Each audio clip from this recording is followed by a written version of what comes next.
Vamos a orar ahí donde estamos, Padre. Gracias, Padre Yahweh, te damos en este tiempo por la oportunidad que nos das de estar en este día reunidos, congregados, Padre Yahweh, como dice tu palabra. Y gracias que nos das la oportunidad de estar reunidos en este día de reposo, Padre Yahweh. En este día de Shabbat, que seas tú, Padre Yahweh, regenerando nuestras vidas, nuestros corazones, Padre Yahweh, en este tiempo. Que nuestra mente y que nuestros pensamientos sean enfocados solamente en ti, en el autor y consumador de nuestra fe. Y que en el nombre de Yeshua nos dé sabiduría y entendimiento a través de tu palabra.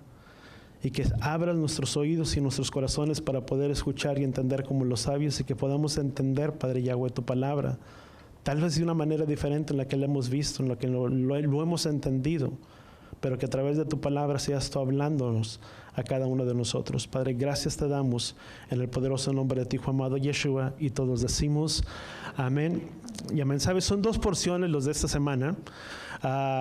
Se juntan muchas veces, después hablaremos un poquito más por el tiempo, pero muchas veces de ellas se juntan. Entre esta semana fueron dos porciones juntas, que es la porción de Jucat y la porción de Balac. Entre ellas dos abarca desde el capítulo 19 de Jucat, o que es la porción, desde el capítulo 19 hasta el capítulo 22, versículo 1. Después del capítulo 22, versículo 2, comienza la porción que es de Balac y termina hasta la porción 25, capítulo 25, versículo 9. Yo creo que muchas veces hemos mirado parte de lo que es la porción de lo que es Balac, y mucho de ello tenemos el entendimiento y el concepto de lo que es esta porción y que habla referente a nuestras vidas. Y no quiero hablar tanto de esta parte, pero quiero hablar un poquito más de lo que es la porción de lo que es que significa Jucat, que es parte. Y si vamos un poquito, vamos a leer, bueno, déjame leértelo un poquito lo más lo como se encuentra en el hebreo. Números capítulo 19, y vamos a leer desde el versículo 1, parte de esta porción. Levítico capítulo aquí estamos. Números capítulo 19, versículo 1. ¿Estamos ahí? Y de aquí parte donde tú y yo tenemos, dice el primer versículo, dice, voy a tratar de decirlo un poquito el mejor hebreo que me pueda salir. Dice, Vayedaber Adonai el Moshe Beel Harón Lemor, versículo 1. Dice, entonces Yahweh habló a Moisés y a Aarón diciendo, dice, Beed Jucat Hatorah Asher Tziba Adonai Lemor Daber el Benei Israel. Fíjate, parte de esto, lo que de ahí es donde tú y yo encontramos la primera porción o el nombre. Muchas veces cada porción que tú y yo estudiamos de la Torah va a comenzar directamente o habla referente al primer párrafo o al primer versículo de lo que tú y yo vamos a leer dentro de esa Torah. Parte de esto, cuando tú y yo encontramos, hace referencia al versículo 2. La porción de esta semana se llama Jucat, que significa en el versículo 2 dice Baed Jucat Hatorah, que es la palabra Jucat. Son cosas que tú y yo podemos entender, y me voy a tratar de pegar un poquito los apuntes. Jucat proviene de la palabra Juk, que significa, o puede ser algo que tú y yo podemos entender, es parte de lo que déjame ponerlo de la mejor manera. Jucat o Jukot son mandamientos, y ahorita un poquito más adelante vamos a tratar de ver un poquito más referente a eso, pero muchas veces son mandamientos que son de una comprensión más difícil, o son mandamientos fuera de nuestra comprensión o fuera de nuestra lógica. A eso se le conocen como Jukot, o que provienen de la palabra Juk, que significan mandamientos, pero que en realidad son mandamientos no de una comprensión, no son mandamientos. Hay leyes morales que tú y yo podemos conocer o que tú y yo podemos entender, que si yo te hablo el no robarás, es un mandamiento que todos nosotros podemos entender. ¿Cuántos estamos de acuerdo en ello? Mas sin embargo hay mandamientos que son difíciles de poder comprender, que están fuera de nuestra lógica, mas que sin embargo son mandamientos que Yahweh nos pide que al guardarlos, o cuando Yahweh los pidió al pueblo, que al ellos guardarlo, ellos mirarían reflejado en sus vidas bendición sobre ellos mismos. Aunque eran mandamientos que escapaban fuera de su entendimiento, fuera de su lógica, eran mandamientos o no dejan de ser mandamientos que Yahweh había ordenado en la palabra para que el pueblo tuviera que cumplirlos o para que el pueblo tuviera que guardarlos. Es mucho de lo que tú y yo tenemos. Hay mandamientos para nosotros que podemos entender: el no robarás, no engañarás, no darás falso testimonio. Son mandamientos de carácter moral, si le quieres llamar, que están en nuestra comprensión, que sin entender si los comprendemos o no los entendemos, decimos, bueno, hace sentido el no robará. O sea, a nadie de nosotros les gustaría que nos robaran, ¿o sí? A nadie de nosotros nos gustaría que nos, o sea, hacen un sentido común sin tener mucha revelación, si tú le quieres llamar, hacen cierto sentido a nuestro entendimiento, que sin entender la gran magnitud, pues podemos entender lo que es amar, el que es respetar, etcétera, etcétera. Pero sin embargo hay mandamientos que están fuera de una comprensión o un razonamiento humano que no pueden ser comprendidos, más que sin embargo tienen que ser guardados y tienen que ser cumplidos. Son mandamientos, vamos a decirlos, di conmigo, son mandamientos que requieren de fe. Amén. Ahora vamos a un poquito más allá. Entonces vemos que parte de esta porción, de aquí es donde tomamos parte de esta porción que significa Jucat, o es tomado de la porción de Jucat, que Yahweh habló diciendo a los hijos de Israel que trajeran una vaca roja sin defecto, en el cual no haya mancha, y una de las cuales no solamente que no hubiera mancha sobre esa vaca o sobre esa vaca roja, pero que tampoco hubiera existido un yugo. Hay cosas interesantes que tú y yo podemos entender parte de ello. Número 1, tenía que ser una vaca que no tuviera defecto, y número 2, que no tuviera yugo sobre dónde, que nunca haya sido puesto un yugo sobre quién, sobre esa vaca. Ahora, la palabra Jucat, que significan leyes, hay cosas interesantes sobre estas leyes que significan Jucat, que proviene de la palabra Juk. Proviene de la palabra Juk, o es una de esas leyes que desafía el entendimiento o el razonamiento humano o de una persona. Hay veces que Elohim nos pide que hagamos cosas que son morales o de carácter moral y que pueden ser entendidas. Como el cuidar de nuestro prójimo, son cosas que tú y yo podemos entenderlas, que son de carácter moral.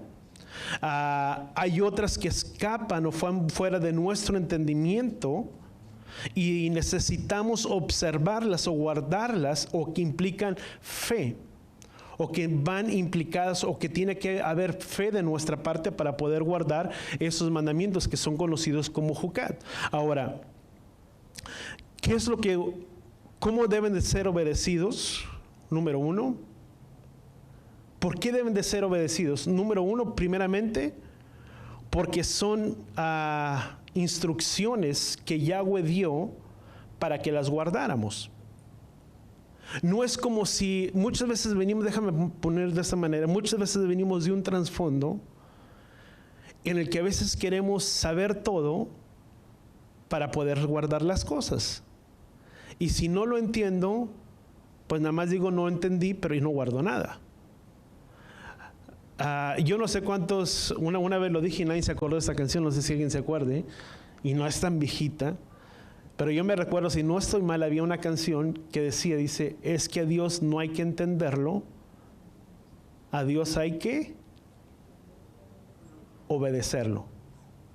O la estoy inventando, yo creo que sí la escuché, no creo que la estoy inventando. Por ahí yo creo que Celia me hizo que sí, yo creo que sí. Yo me acuerdo que hay una, no es tan viejita, no es tan... Sí, es de los 80, de los 70, no sé, por aquel tiempo. Pero yo me acuerdo que la cantábamos mucho, o yo la cantaba, a veces que la tarareaba y no sabía decir, pero es que a Dios no hay que entenderlo, a Dios hay que obedecerlo. Y sabes, muchas veces es lo mismo, hay mandamientos que son o que escapan fuera de nuestro razonamiento, más que tal vez aunque no los entendamos, implican el que tengamos que obedecerlos, y ese obedecerlos va acompañado de una fe, porque yo tengo que creer primeramente en ¿quién? en Él para poder guardar o para poder aplicar algo a mi vida, aunque tal vez no lo entendí de una manera tan amplia, pero son mandamientos que Yahweh nos dio con un fin y con un propósito, cuanto lo entendemos. Y ahorita me vas a entender un poquito más por qué. Ahora, vemos que entonces son que se tienen que guardar por fe. Si vemos, hay 613 mandamientos, o lo que tú y yo podemos entender como 613 mandamientos. De esos 613 mandamientos, hay mandamientos que son positivos y hay mandamientos que son negativos. Hay aquellos mandamientos, vamos a llamarle, que son positivos en el carácter de que Yahweh nos dice, haz o que tenemos que hacer. Y en el sentido negativo es en el que Yahweh dice, no lo hagas. Es algo que no te está permitido. Ahora, son alrededor de 365 mandamientos, creo que son negativos, que no tienes que hacer, y 288, si no me equivoco, si la cuenta ya me salió a 365, que 613 que no se tienen que tienes a, vamos a llamarle, el positivo, vamos a llamarle de esta manera. Ahora, son categorías en las cuales tú y yo podemos representar lo que son 613 mandamientos. De ellos son positivos, negativos. Luego están otra categoría que tú y yo podemos encontrar que se le conocen como Jucat. La otra característica son Edot. Y la tercera parte es Mishpatim. Se dividen en esas categorías. Ahora, los mandamientos Jucat, vamos a llamarle, y eso es porque muchos de esos son 5, aún dentro, si tú y yo podemos mirarlo, dentro de las ofrendas que se tenían que presentar, habían 5 tipos de ofrendas. 5 tipos de ofrendas que eran presentadas, y eso también nos sirve para poder hablar. Estoy pendiente con la hoja que les iba a pasar, no se me ha olvidado, en lo que tú y yo podemos mirar, y mandamientos que estaban relacionados, los que eran las ofrendas de paz, las que eran ofrendas de acercamiento, ofrendas de expiación, ofrendas de perdón, ofrendas por el pecado, diferentes tipos de ofrendas que en los cuales el pueblo podía acercarse.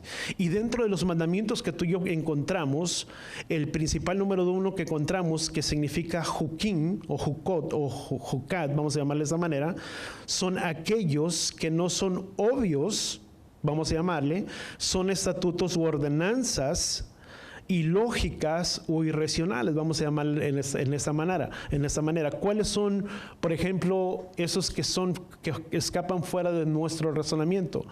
Uno podría ser precisamente lo que tú y yo vemos aquí, que era la vaca roja.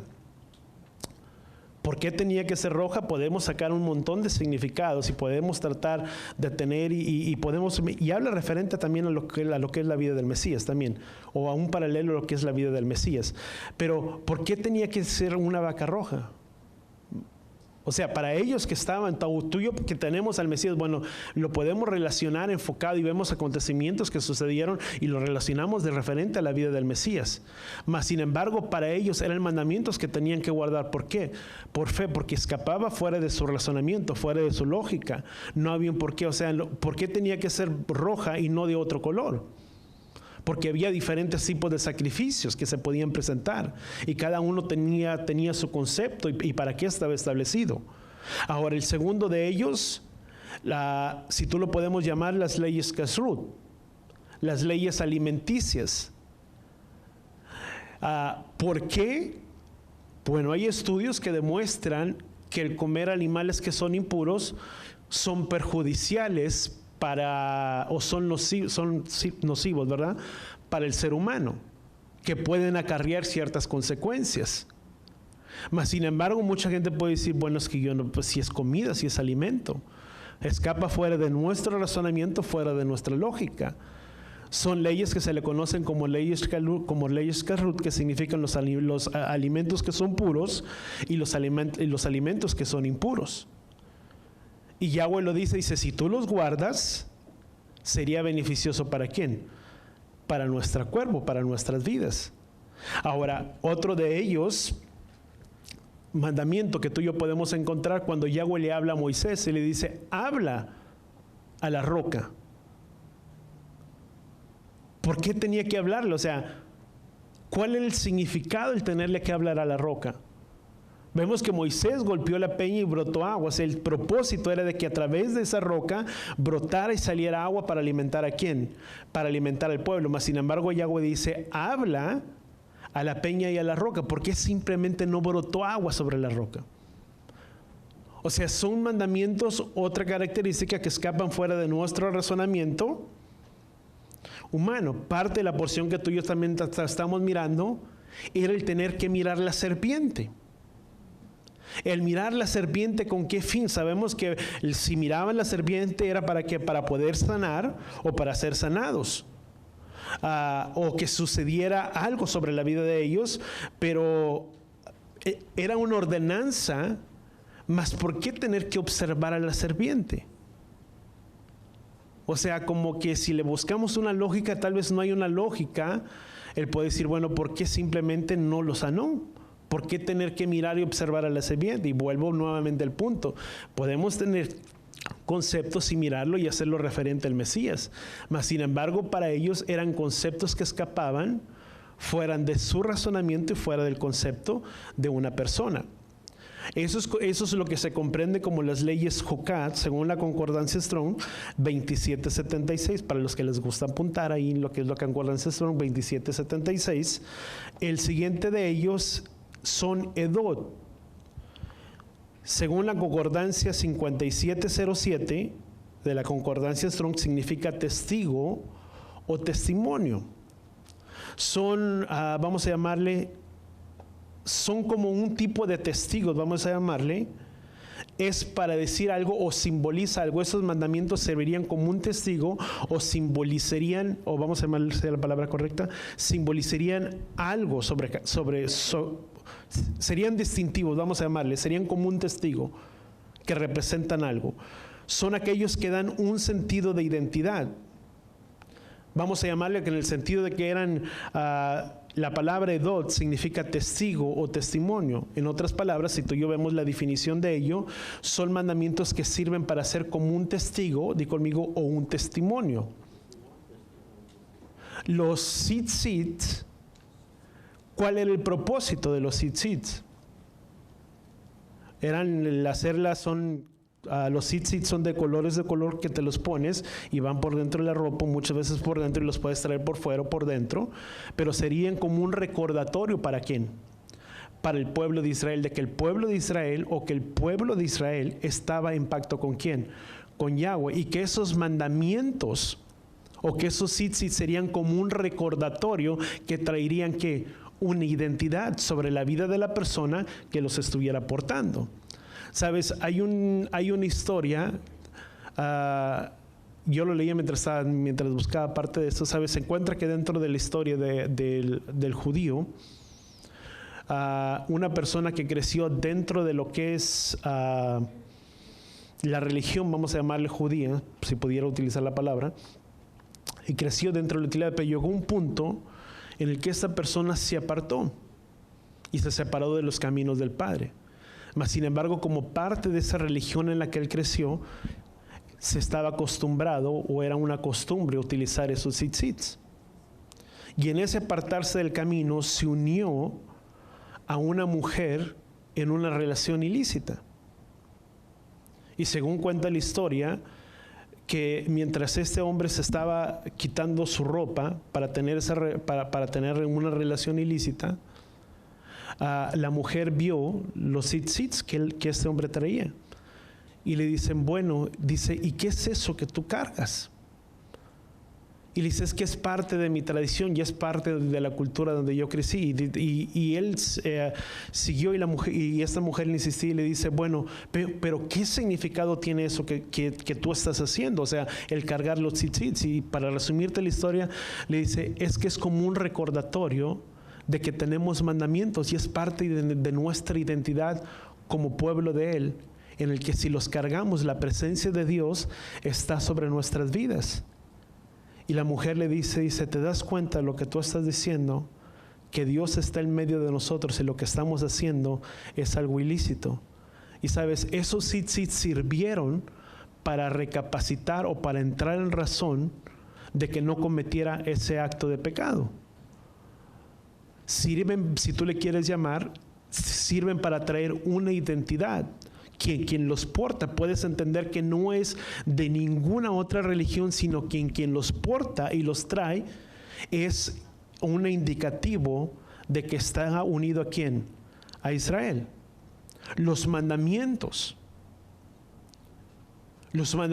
que Yahweh nos dio son una distinción y son como testigos delante de las demás naciones que tenemos una identidad como pueblo de ¿quién? De Él. Porque la misma palabra dice, porque esta será vuestra sabiduría delante de las demás naciones. Dice que dirán, ¿qué gran nación es esta? Dice que tiene Yahweh a su Elohim tan cerca como lo tiene este pueblo. Dice que en todo lo que Él invocan, Él está con ellos. O sea, sus mandamientos, el que tú y yo tengamos sus mandamientos, voltea con la persona que está a tu lado y dile, es una característica y es un distintivo, un testigo, si tú le quieres llamar, ante los demás de que somos pueblo de ¿quién? De que somos pueblo de Yahweh. ¿Cuántos de aquí somos pueblo de Él? Las festividades, los días solemnes, lo que tú y yo conocemos como los días, vamos a llamarle, se me fue la palabra en el hebreo, lo que representan lo que son las festividades, vamos a llamarle de Yahweh. El que tú y yo guardemos los días de reposo, el Shabbat, es una marca y es un testigo ante los demás que nos observan de que somos pueblo de ¿quién?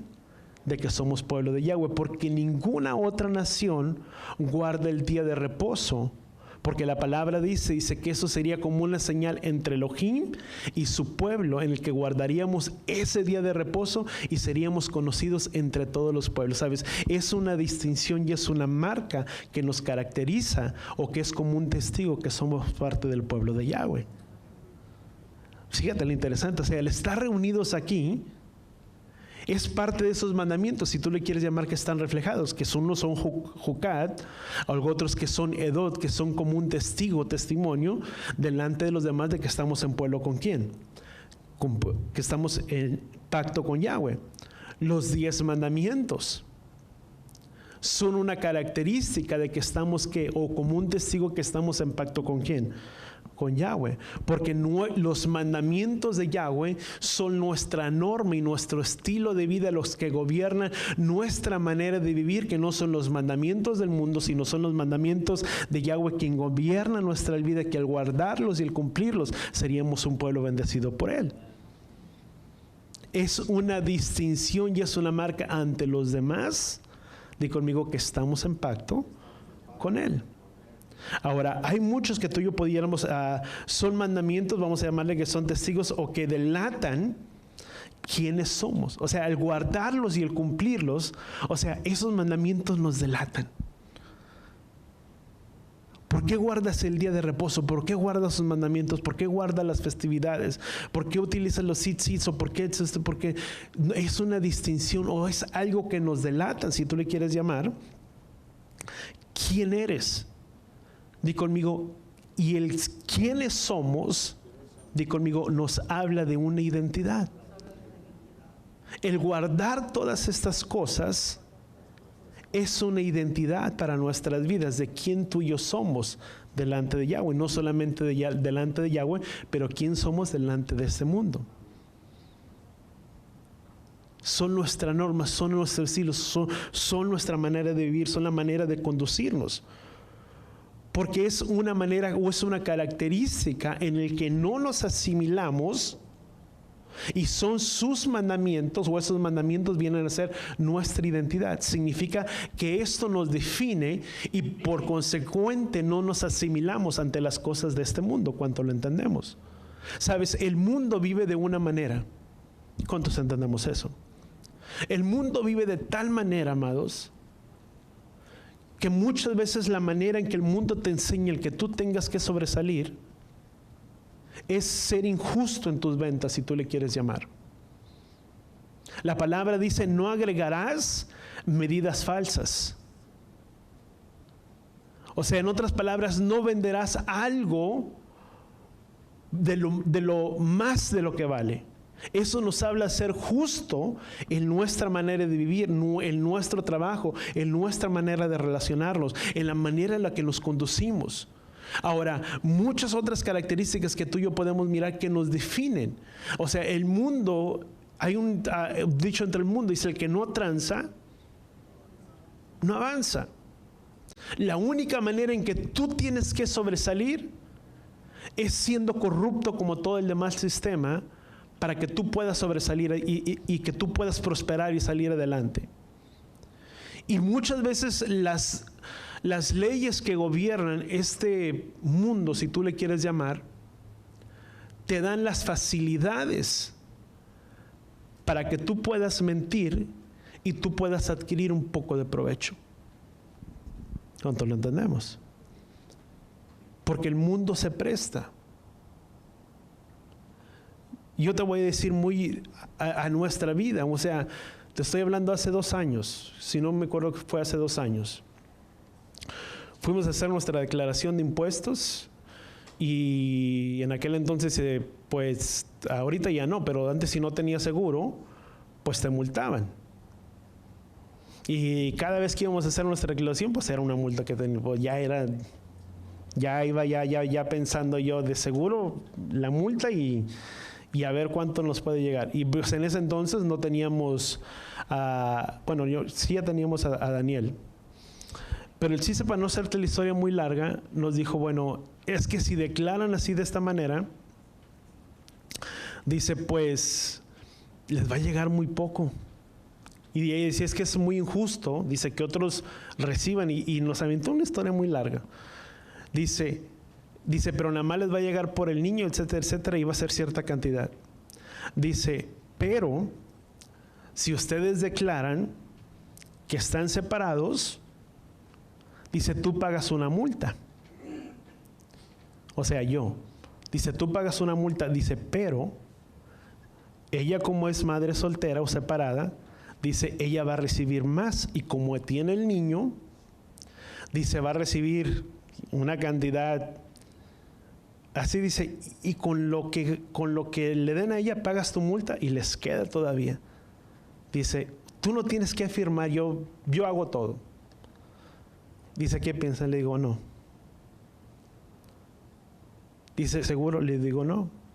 Le digo, para mí es una ironía, yo le dije, para mí es una ironía el pararme enfrente y decir que tenemos que ser justos y yo voy a mentir. Le digo, sería como engañarme a mí mismo y estar defraudando lo que estoy enseñando.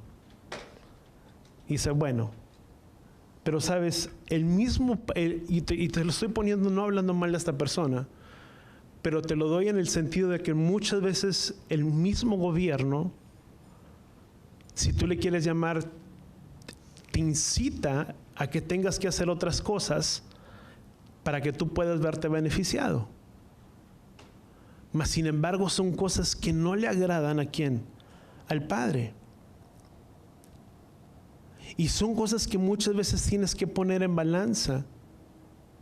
Y verdaderamente es cuando tú tienes que creer de que Yahweh es tu proveedor y de que Yahweh es quien provee de tus necesidades. De que si Yahweh contigo, ¿quién contra ti? Que Él suplirá todo conforme a sus riquezas en gloria, etcétera, etcétera. Y muchas veces tienes que confiar en Él, porque esto es parte, eso se trata de esto. Si el buscarle a Él no se tratara de confiar en el Padre, en vano sería nuestra fe. Pablo le decía, dice, porque en vano, dice, si yo predicara, si yo supiera que Él no hubiera muerto, que Él no hubiera resucitado, dice, en vano sería nuestra fe y en vano sería lo que hablo y lo que predico. Pero ese es precisamente el Evangelio, esa es la palabra de Yahweh, que es el creer y poner nuestra confianza en quién, en Él, que Él es autor y consumador de todas las cosas. ¿Quién es? Es Él. Poner nuestra fe plenamente en quién, en las cosas del Padre y en esos mandamientos, si tú le quieres llamar, que se implican jucat, que escapan fuera de tu razonamiento, y puedes poner cualquier otra cosa que tal vez no entiendas. Pero el símbolo o el significado, si tú le quieres llamar, o la regla es lo mismo. Es confiar y poner tu confianza y tu fe en ¿quién? En Él. Que aunque no lo entiendas, Él sabe por qué lo pide. Ahora, llegamos a la otra etapa, si tú le quieres llamar, Mishpatim. ¿Cuáles son esos mandamientos Mishpatim? Son como decretos de la misma palabra, que vienen de la palabra Mishmeret o Mismeret, que significa juicio, justo o decreto, que son juicio, justos o decretos. Son mandamientos de comprensión lógica, por decirlo de esa manera, que son entendibles, que son de justicia, que son leyes morales y que tal vez varias veces hemos visto, donde la misma palabra dice, guarda mis mandamientos, mis estatutos, mis ordenanzas y serás bendecido, serás prosperado, que son de carácter de una comprensión moral o que cada uno de nosotros lo podemos comprender sin tener una gran comprensión de lo que significa. O sea, honra a tu prójimo, dice honra a tu padre, o sea, es de carácter. Es una lógica. ¿Cuántos entendemos que debemos de honrar a nuestros padres? De cuidar a de bendecir a tu prójimo o cuidar a tu prójimo, amar a tu prójimo. ¿Cómo tú cuidas de tu prójimo?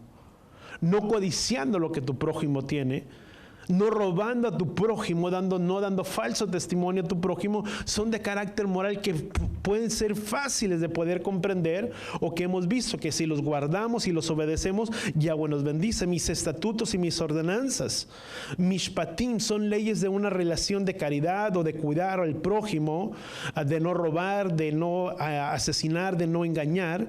Y si vemos esos tres tipos de leyes, podríamos comprender que esos 613 mandamientos, o lo que podemos entender que son los Hukim, que requieren fe, que no son racionales o que no sabemos, pero que se requieren de fe. Son de carácter que implican el tener que tener una fe. Di conmigo, Hukim son mandamientos que requieren fe. Los Edot son testigos o que revelan nuestra fe y nuestra fidelidad. ¿A quién? A Él. Vamos a empezar. O sea, el primer Hukim requieren, di conmigo, de fe. Los Edot son aquellos que son testigos o que revelan nuestra fe, nuestra identidad y nuestra fidelidad. ¿A quién? A Él. Cuando tú y yo guardamos estos mandamientos, estamos mostrando fidelidad ¿a quién? Al Padre, pero no solamente mostramos fidelidad al Padre, pero revelan la fe que tú y yo tenemos. Revelan nuestra identidad, lo que tú y yo somos. Por decirlo de esa manera, si vamos a ser fieles, ¿qué dice la palabra? Vamos a Juan capítulo 14. Y todos conocemos parte de esta parte. Juan capítulo 14, versículo 15. ¿Qué dice la palabra? Juan 14, 15 dice, si me amas, guardarás mis mandamientos. Sabes, el guardar sus mandamientos será como un testimonio. Dice, si me amas, o si tienes fidelidad a mí, porque quieres el Padre, sabes, el amar es, la palabra amar proviene de la palabra ahava en el hebreo. ¿Qué significa la palabra ahava? Tal vez no va mucho relacionado, pero simplemente quiero dejarlo ahí. Sabes, la palabra ahava significa es decidir. Tú y yo entendemos amar en el sentido del que yo tengo que sentir algo. Y venimos, ¿cuántos aquí estaban enamorados o están enamorados o estuvieron enamorados? Eso estamos. ¿Cuántos enamorados hay aquí? Nadie quiere decir nada, se les va a arrancar con sus esposas, no sé qué. Pero, ¿sabes? Todos en algún momento, yo te voy a decir, cuando pasamos por esa etapa, y los más jovencitos se ríen, se me hace que por ahí no te han enamorado. Pero, ¿sabes? Cuando pasas por esa etapa, hay cosas que... Yo te voy a decir, yo iba y platicaba, y en aquel entonces cuando iba a platicar, o sea, mi suegra cerraba el portón. A tales horas cerraba el portón y eran las 12 y yo parado. Hasta 1 hora, 2 horas ahí platicando. ¿Y qué plática? ¿Quién sabe? Ya ni me acuerdo tanto. Pero era plática y plática y duraba ese rato. Y algo otros que a veces que tenían, y yo me recuerdo que decían, bueno, ¿y dónde? Es que voy a ir a ver a mi novia. Y se iban el fin de semana, y quién sabe dónde viviera la novia, y luego se regresaba. Entonces, y ir hasta ahí y luego regresarte. Ahorita manejas de aquí hasta McAllen y dices, no. Pero a veces el manejar hasta allá se te hacía nada. Porque tenías un interés. Y te enamorabas y sentías como algo de mariposas aquí en el estómago y sentías algo muy bonito que te pasaba. Y dices, bueno, es que esto es amor. ¿Por qué? Porque sentiste como algo, una revolución aquí. Pero es que eso no lo sentí con ningún otro, mamá. Nada más con él. O viceversa. Y dices, bueno, eso es amor. Para nosotros. Mas para la palabra hebrea, Java, significa decidir. Es el caso que tú miras cuando Abraham mandar pedir una esposa ¿para quién? Para Isaac. Y fue el siervo y fue a buscar la esposa para Isaac. Pero en ese tiempo no había redes sociales, no había ni Instagram, ni WhatsApp, ni Facebook, ni los filtros que hay ahorita, etcétera, etcétera, en el que tal vez miró a Isaac y le dijo, bueno, es buen mozo y de buen parecer, bueno, sí voy y te acompaño. No había nada. Simplemente por las palabras de este hombre, por las palabras del profeta, dijo, sí, voy contigo. Ni lo conocía, ni lo vio, pero decidió amarlo. Cuando Yeshua dice, si me amas, guardarás mis mandamientos. Yeshua no estaba diciendo, si me amas, si sientes algo en ti, dentro de ti, que te impulse a tener que guardar mis mandamientos, guárdalos. No es, si has decidido amarme, guardarás mis mandamientos. Si hemos decidido amarle y poner nuestra fe y nuestra confianza en Él, tenemos que amar. Y el amarle implica tener que guardar sus mandamientos. No es que si lo entendí, si lo comprendí, no es decidiste. ¿Cuántos hemos decidido amarle? Amén. Por lo tanto, voltea con la persona que está a tu lado y dile, no hay mandamiento tan grande y que sea tan difícil tener que guardar si le amamos. Porque el amarle significa decidir. ¿Cuántos de amor puro ahora sí hay aquí? Porque eso ya implica algo. Porque para nosotros el decir, bueno, el amar es relativo. Yo puedo amar de la manera que yo deseo, en la manera que yo quiero.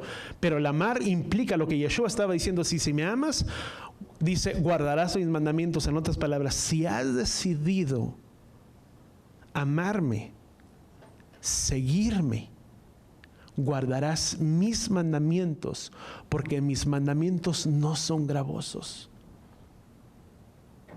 Y en eso se ve reflejado el verdadero amor. ¿A quién? Al Padre. Es el de tomar una decisión. Y eso involucra cuando el Padre te pide, amarás a tu prójimo como a ti mismo. ¿Cómo vas a amar a tu prójimo si hay una herida y hay un rencor dentro de tu vida que tal vez cada vez que lo ves hay algo que se te mueve dentro de ti y que no lo quieres ver? ¿Cómo le vas a hacer? Cuando le amas a Él, has decidido guardar sus mandamientos y sus mandamientos no son gravosos y pase lo que pase y suceda lo que suceda, yo te amo. Perdonar no es cuestión de sentimiento, es cuestión de conmigo de decisión. Tú decides perdonar. Dice, y perdonaos los unos a otros, dice, para que vuestro Padre que está en los cielos también perdone vuestras ofensas. Yo decido perdonar porque he decidido amarle a Él. Y por cuanto he decidido amarle a Él, no hay mandamiento que sea tan difícil tener que guardar o que tenga que ser tan difícil cumplir, porque mi amor está con Él. ¿Cuántos vamos bien hasta ahí? Es poner una decisión en nuestras vidas. Ahora vemos que dice la palabra, dice, son testigos para el tiempo. Ahora, si tú le quieres llamar, vienen a ser como testigos o son como testimonio los mandamientos. Y si los testigos para el tiempo del fin, lo que tú y yo podemos entender, son como un testimonio también para el mundo, referente a los santos en el tiempo del fin. Dice que ¿cuáles son esos testigos? Los que guardan los mandamientos y tienen el testimonio ¿de quién? De Yeshua. 2 testigos fieles, ahora si tú le quieres llamar. Mishpatim requiere o no requiere de fe. Los mishpatim no requieren, di conmigo, no requieren de fe. Ahora, ¿por qué no requieren? Vamos a ponerlo un poquito más específico. Dice, porque Abraham me obedeció y, gracias Fide, y guardó mis ordenanzas, mishpatim. Ahora, mishmeret, la palabra más correcta significa que es mishmeret, que significa ordenanzas o mishmeret. Se mantuvo, si tú miras la palabra mishmeret, significa fiel, vigilante, o cuando tuvimos la palabra guardar, significa vigilante, guardia, centinela. Cuando la palabra está diciendo, dice, porque Abraham me obedeció, o se mantuvo como un vigilante, como un guardia, como un centinela, en una observancia, y guardó mis mandamientos, mis mitzvot. ¿Cuáles son los mitzvot?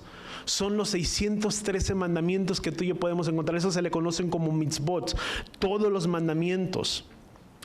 Y habla de todos aquellos, y tú le podemos dar estatutos. Ahora dice, porque Abraham me obedeció, dice, se mantuvo como un guardia, como un centinela, como un observador, y guardó mis ordenanzas, mis 613 mitzvot, mis mandamientos, todo lo que correspondía, dice, mis mandamientos, dice, mis estatutos. ¿Cuáles son estatutos? Los jukot, los que mirábamos. Dice, se mantuvo como un observador, guardó mis preceptos, los 613 mandamientos, aún aquellos que eran difíciles de una comprensión o de un razonamiento humano, y mis leyes. ¿Cuáles son sus leyes? Su Torah, que es enseñanza, instrucción. O sea, si lo leyéramos de una manera hebrea, entenderíamos más. Abraham lo que estaba haciendo era guardando los mandamientos o todos sus mitzvot, incluidos aquellos que eran irracionales en la Torah, pero fue guardador de todos sus preceptos y de todos sus mandamientos. ¿De quién? De él. Aún aquellos que eran difíciles de poder comprender, o fuera de nuestro razonamiento o fuera de nuestro intelecto humano. Ahora, el guardar sus mandamientos, amado, trae bendición para nuestras vidas. Dice la palabra, dice, bendecido es el hombre, dice, que los pone por obra y que los guarda. Cuando tú y yo somos guardadores de la palabra, tú y yo somos un pueblo bendecido. Ahora, vamos a Números capítulo 2.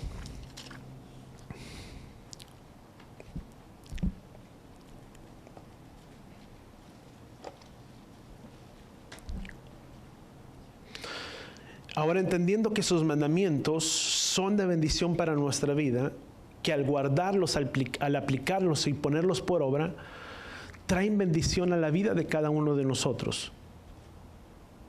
El aplicarlos, el guardarlos. Vamos a Números capítulo 2, dice 19, perdón, Números capítulo 19, 1 y 2.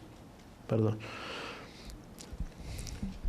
Dice, después de que Yahweh habló a Moisés y a Aarón diciendo, este es el estatuto de la...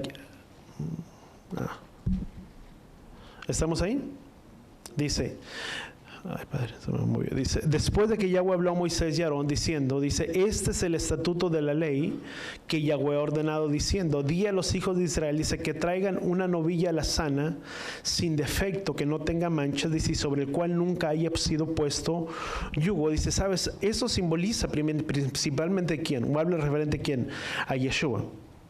Ahora, Elohim tiene, ¿cómo podríamos decirlo? Tiene aspectos, no sé la palabra más correcta, pero tiene aspectos masculinos y femeninos, en el sentido o en el carácter de que hay ofrendas que hablan referente a una ofrenda de un macho cabrío y referente muchas veces a una... vamos a llamarle a una becerra, como es el caso que tú y yo miramos aquí. Ahora, en versículo 2, dice la palabra, dice que sea sin culpa, dice, este es el estatuto de la ley, dice que ya ordenado diciendo, dice a los hijos de Israel, dice que traigan una novilla alazana sin defecto, o sin culpa, dice que no tenga manchas, dice, y sobre la cual nunca se haya puesto, ¿qué? Un yugo. Ahora, sin defecto y sin mancha y sin algún yugo, nunca haber llevado, ¿sabes? Una de las cosas que tú y yo podemos entender, y me voy a apagar un poquito aquí, nunca haber llevado un yugo. Hay un simbolismo en este yugo, lo que representa la vida de Yeshua. Ahora, este yugo servía, o la vaca, ¿para qué servía? Para expiar a quién, a los hijos de Israel, para expiar de los pecados y purificarlos, que si se habían contaminado con la muerte. Israel no se había dispuesto, ¿sabes? Una de las cosas que tú y yo podemos entender es que entonces el sacrificio de esa vaca roja servía para hacer expiación por los hijos de Israel si habían pecado, si habían tenido contacto con algún cuerpo muerto. Pero ahora también ese yugo representaba, dice, que no tuviera yugo. Ahora, los hijos de Israel, si tú y yo vemos en un sentido, los hijos de Israel no se mantuvieron o no estuvieron dispuestos a estar bajo el yugo de la Torah o de la ley de ¿quién? De Yahweh. Porque vemos que ellos se desviaron y no guardaron los mandamientos, se desviaron de los mandamientos. Sin embargo, vemos otro paralelismo. Vino Yeshua, quien vino y vivió ¿qué? Torah, quien vino y vivió mandamientos y estuvo bajo el yugo de ¿quién? De la Torah, o y bajo el yugo de ¿quién? Del Padre. Vemos a Israel por un lado deshaciéndose del yugo, no queriendo estar bajo el yugo del Padre o de los mandamientos del Padre, se deshizo de ellos, se desviaron de sus mandamientos. Vemos por otro lado de la vida de Yeshua, que vino y vivió y guardó Torah y que estuvo bajo el yugo de ¿quién?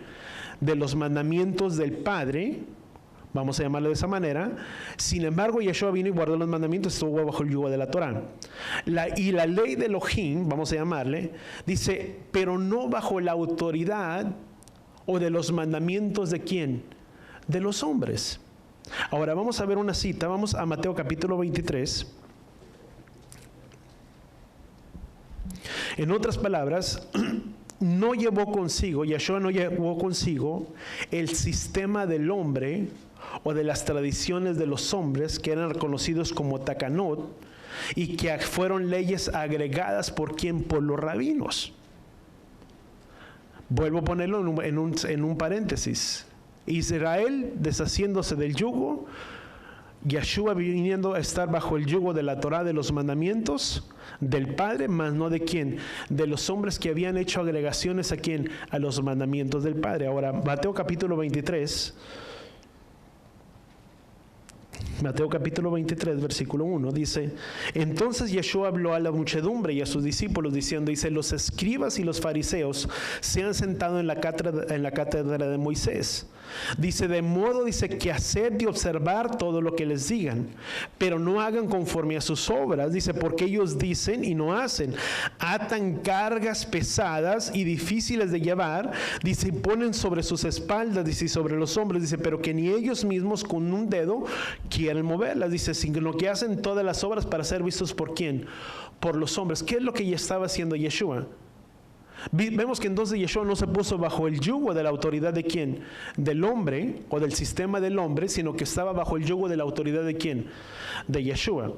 Porque ¿cuál era la autoridad del hombre? Dice que hicieron leyes, dice la palabra, dice que ni ellos mismos podían cargar ni sobrellevar. En otras palabras, ponían un yugo sobre las personas, una carga que ni ellos mismos podían llevarla. Mas sin embargo, dice la palabra, dice, diciendo los escribas, dice, se han sentado en la cátedra de Moisés, dice, de modo, dice, que haced y observar todo lo que los digan. En otras palabras, hagan y obedezcan todo lo que ellos les digan que Moisés hizo, eso hagan y cúmplanlo. Mas no hagan conforme ellos, que tienen cargas y mandamientos tan difíciles que ni ellos mismos pueden guardar ni cumplir, y que han puesto un yugo, si tú le quieres llamar, ¿sobre quién? Sobre las personas. Di conmigo, el yugo nos esclaviza. Ahora, vamos a otra cita. Dice, ponían un yugo sobre las personas que ni ellos mismos podían sobrellevar. Marcos capítulo 7, versículo, Marcos, ¿qué? 7, 5, a ver, un segundo. Dice Mateo capítulo 7, 5, dice, entonces los fariseos y los escribas le preguntaron, dice, ¿por qué tus discípulos no andan conforme a la tradición de los ancianos? ¿Cuáles eran esas tradiciones de los ancianos? Eran mandamientos o normas o agregaciones que le habían sido agregadas ¿a quién? A la Torá, que no provenían de Yahweh, sino que provenían ¿de dónde?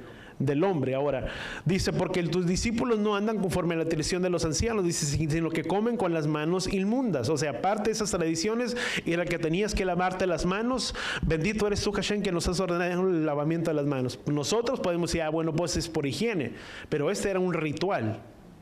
Ese era una agregación, un mandamiento, una agregación ¿de quién? De los hombres. O sea, no era tanto por la higiene, porque Yeshua dijo, hipócrita, dice, porque no es lo que entra lo que contamina, sino lo que sale lo que contamina. Ahora, dice, sino que comen con las manos inmundas. Y les dijo, dice, bien profetizó Isaías, dice, vosotros hipócritas, dice, como está escrito, dice, este pueblo con los labios me honra, dice, pero su corazón está muy lejos de mí, dice, mas en vano rinden culto enseñando como doctrinas y preceptos, ¿de qué? De hombres, dejando el mandamiento de Elohim, aferrándose a la tradición ¿de quién? De los hombres. Ahora, Pablo hizo una observación, vamos a Gálatas capítulo 7, a Gálatas capítulo 1. Creo que es 1, Gálatas 1, versículo 14.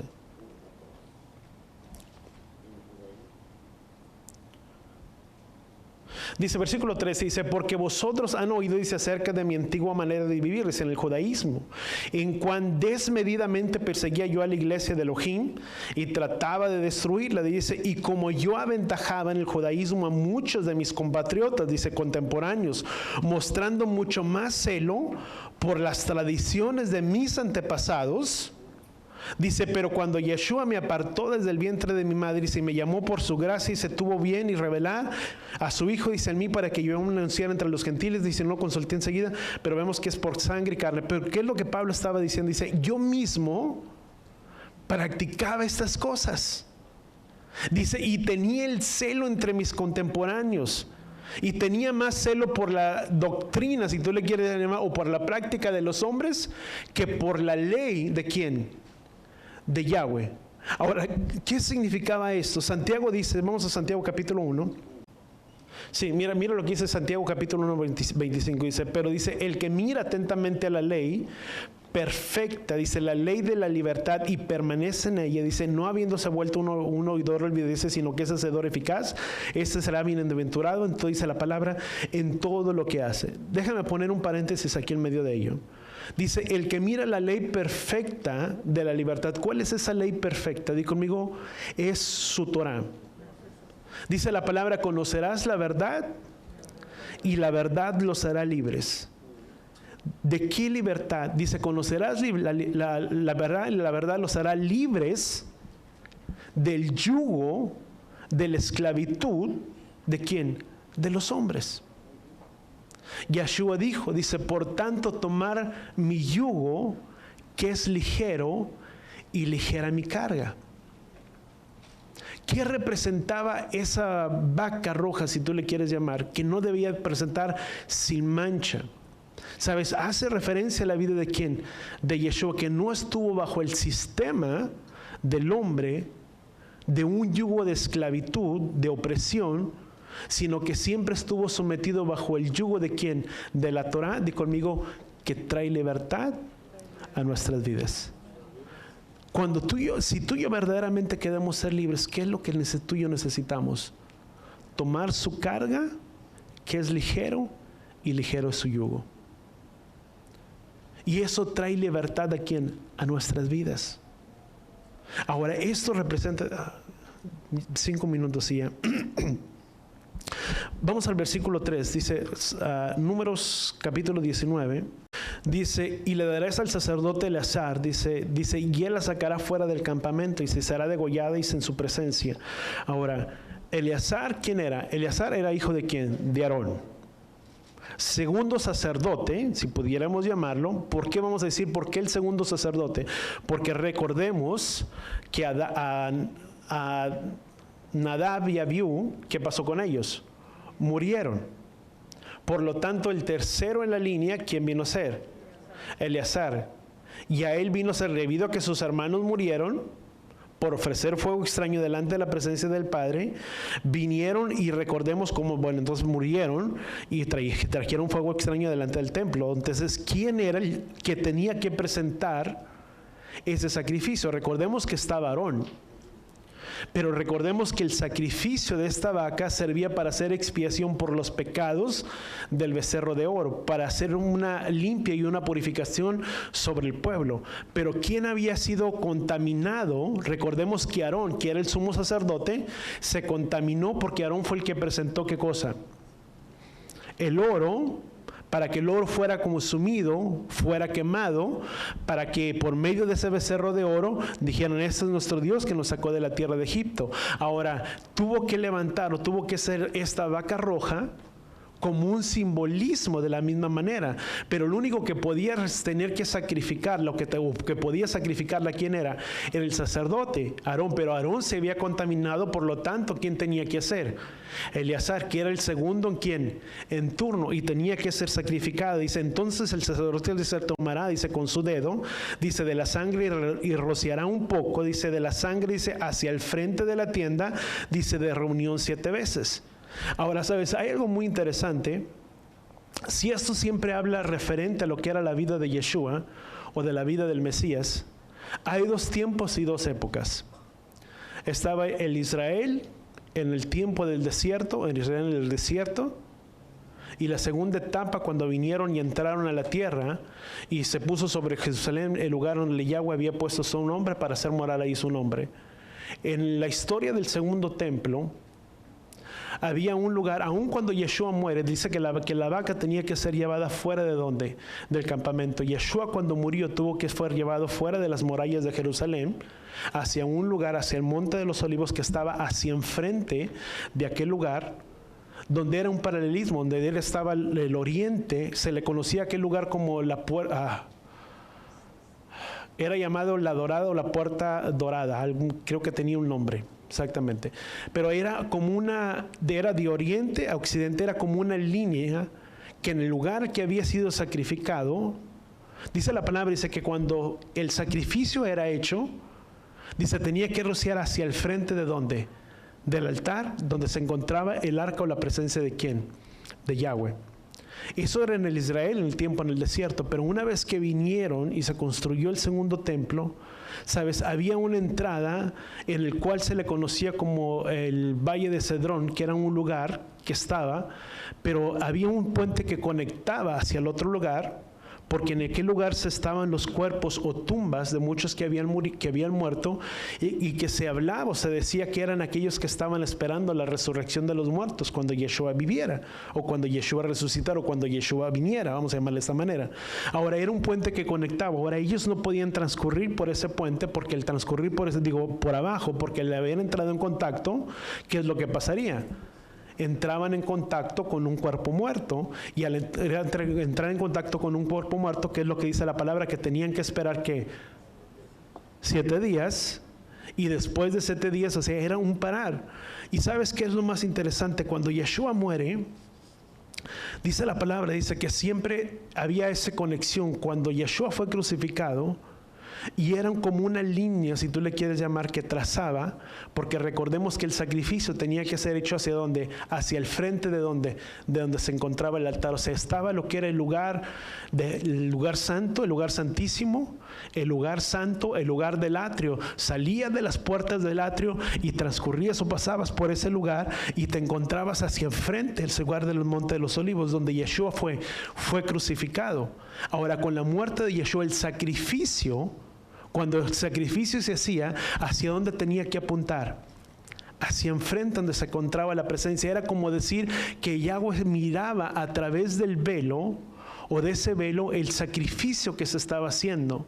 Y con la muerte de Yeshua, dice la palabra que cuando Yeshua murió y expiró, dice que el velo del templo se rasgó y Él abrió lugar donde no había camino. Él abrió lugar ¿para quién? Para nosotros, porque siempre el sacrificio, la ordenanza del sacrificio tenía que hacerse de frente hacia el lugar donde se encontraba la presencia del Padre. ¿Dónde se encontraba? En aquel lugar que era como un camino directo hacia donde. Recordemos que la palabra dice, porque no hay ningún otro camino Dice, porque yo soy el camino, la verdad y la vida. Dice, y nadie va al Padre si no es por medio de ¿quién? Por medio de Él. Sabes, tú y yo necesitamos la sangre de Yeshua para poder entrar delante de ¿quién? Delante de su presencia. Pero sabes que cuando el pueblo hacía el sacrificio, y te lo voy a resumir rapidito. Dice la palabra, dice que, vamos a seguir leyendo. Dice, la novilla, dice, será quemada, dice, en su presencia, dice, todo que hará en su cuerpo, dice, la carne, su sangre, dice, su estiércol. Dice, el sacerdote tomará, dice, madera, cedro, hisopo, escarlata, y los echará en medio del fuego, y se quedará. Dice, luego el sacerdote lavará su ropa y se bañará su cuerpo con agua, después entrará en el campamento. Pero el sacerdote quedará inmundo hasta la tercera. Dice, asimismo, dice, el que haya quemado, dice, lavará su ropa con agua, y se bañará su cuerpo, y se quedará hasta la tercera. Dice, el hombre, dice, que esté limpio, juntará cenizas de la novilla y la depositará fuera del campamento en el lugar limpio. Dice, la congregación de los hijos de Israel guardará para el agua, dice, para la impureza, agua para la purificación, para el pecado. Dice, y el que haya recogido las cenizas de la novilla, dice, lavará su ropa y quedará al mundo, dice, hasta el atardecer. Y se dará el estatuto perpetuo para los hijos de Israel, para el extranjero que reside. Dice, el que toque el cadáver de una persona quedará inmundo, dice, por 7 días.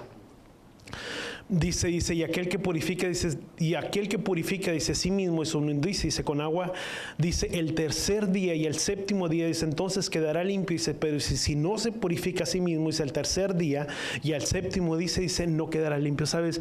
Hay una profecía vamos a Oseas, bueno, yo voy para allá rápido, Oseas capítulo 6, Oseas capítulo 6. Dice, venid a mí, dice, volvamos a Yahweh, dice, pues Él nos ha desgarrado, dice, y nos sanará. Dice, nos ha herido, dice, y nos vendará. Dice, nos dará vida después de 2 días, dice, y al tercer día nos levantará y viviremos delante de Él. Dice, conozcamos pues y esforcémonos por conocer a Yahweh. Dice, su salida es tan cierta como la aurora. Dice, Él vendrá sobre nosotros como la lluvia, dice, la primavera que llega a la tierra. Dice, pero sabes, dice la palabra, dice, que quedarían impuros por 3 días y luego por 7. Sabes, muchos años de cuando tú y yo leemos esta parte del libro de Números, transcurrieron más de 2000 años hasta que llegue el tiempo para hacer el sacrificio. Y dice la palabra, dice que un día para Él es como 1000 años. Y sabes, cuando Yeshua viene y muere, vienen y se cumplen ese tiempo, si tú le quieres llamar, de los 3 días. Dice, y nos lavará, dice, y nos purificará.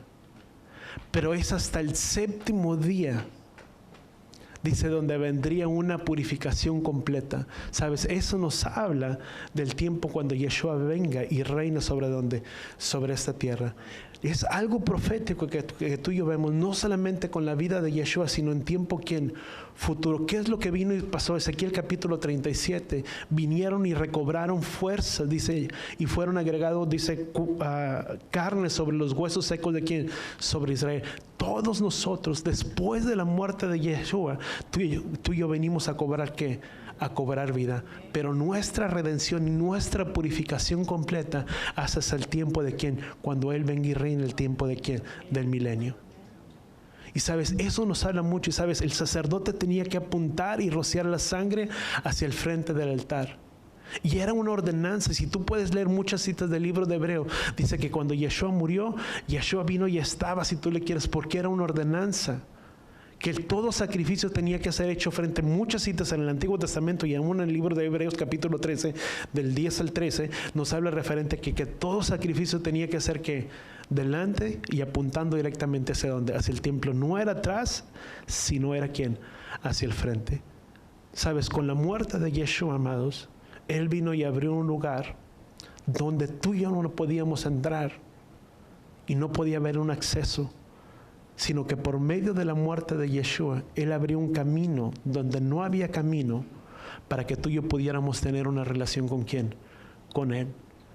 Pero después dice la palabra, dice, pero que cualquiera que haya tenido contacto con algún cuerpo muerto, dice, le sería purificación. ¿Sabes que cuando la vaca fue puesta sobre el altar, era como un olor que subía, como un olor fragante que subía delante de la presencia del Padre? Y había 3 cosas principales, que era el cedro, el hisopo y el carmesí, el cordón carmesí. Sabes, el madero de cedro nos hablan de la humanidad o la arrogancia de quién, de lo que es el hombre, pero también sobre la muerte de quién, de Yeshua. El hisopo tenía muchos significados. El hisopo fue utilizado para cubrir los dinteles de los marcos de las puertas de los hijos de Israel para traer libertad. El hisopo fue utilizado aún en la muerte de Yeshua, que haciendo una referencia de la libertad que Yeshua vendría a traer sobre quién, sobre nuestras propias vidas. El color rojo carmesí, la sangre derramada de quién, de Yeshua. Muchos simbolismos donde tú y yo podemos encontrar que nos hablan referentemente quién, de la vida de Yeshua. Que cuando tú y yo podemos entender y sabemos que si Yeshua, tú y yo tenemos a Yeshua sobre nuestras vidas y hemos sido rociados por medio de esa sangre de Yeshua sobre nosotros, ¿sabes? Dice la palabra, dice que Él nos daría vida al tercer día.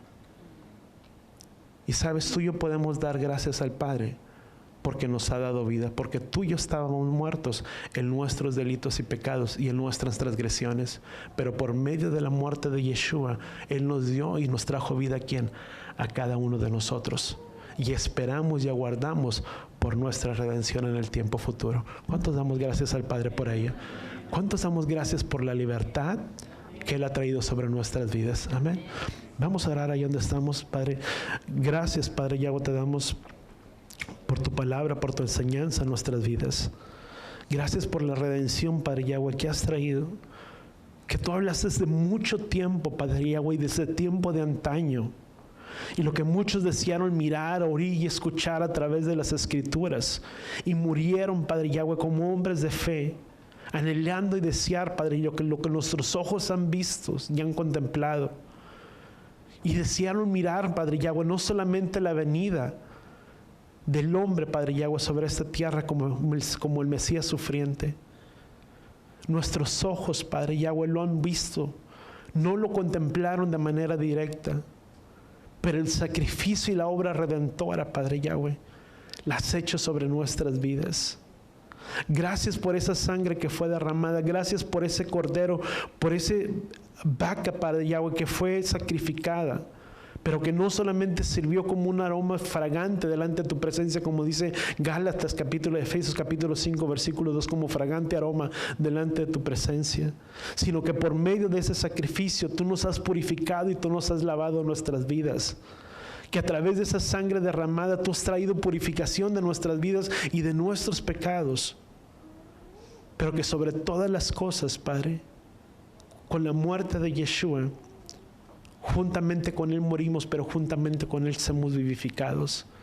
Gracias, Padre Yahweh, que aunque estamos muertos en nuestros delitos y en nuestras transgresiones, tú nos diste vidas por medio del Mesías, por medio de Yeshua. Y esperamos y aguardamos nuestra redención eterna hasta el tiempo, Padre Yahweh, de ese tiempo del milenio. Pero nuestra redención, Padre Yahweh, aún no está completa. Aguardamos y esperamos por ella, guardándonos y purificando nuestras vidas. Tu palabra dice que en quien tiene puesta esta esperanza en ti, se purifica a sí mismo como tú eres puro. Ayúdanos que cada día de nuestras vidas podamos purificarnos a través de tu palabra y a través de tu enseñanza. Y que esperemos ansiosamente y anhelando la venida de nuestro amado, de nuestro Mesías y nuestro Salvador. Que en el tiempo del milenio nuestra redención sea completa, Padre. Gracias, Padre Yahweh, te damos en el poderoso nombre de tu Hijo amado Yeshua. Y todos decimos amén y amén. ¿Cuántos podemos dar un aplauso al Padre? Amén. ¿Cuántos damos gracias y esperamos por ese tiempo, por esa redención en el tiempo venidero? Amén. Pero ¿sabes qué es la clave? Guardar ansiosamente y anhelando la venida de Él, pero como guardando sus mandamientos. Amén. Levantadas. Yevarejeja Yahweh Beisbereja. Yaer Yahweh Panabeleja Bijuneja. Beyesem Leja Shalom. Beshen Yahshua HaMashiach. Que Yahweh te bendiga y que Yahweh te proteja. Que Yahweh haga resplandecer su rostro a ti. Incline su rostro a ti. Ponga en ti Shalom. En el nombre de Yeshua. Y todos decimos amén y amén.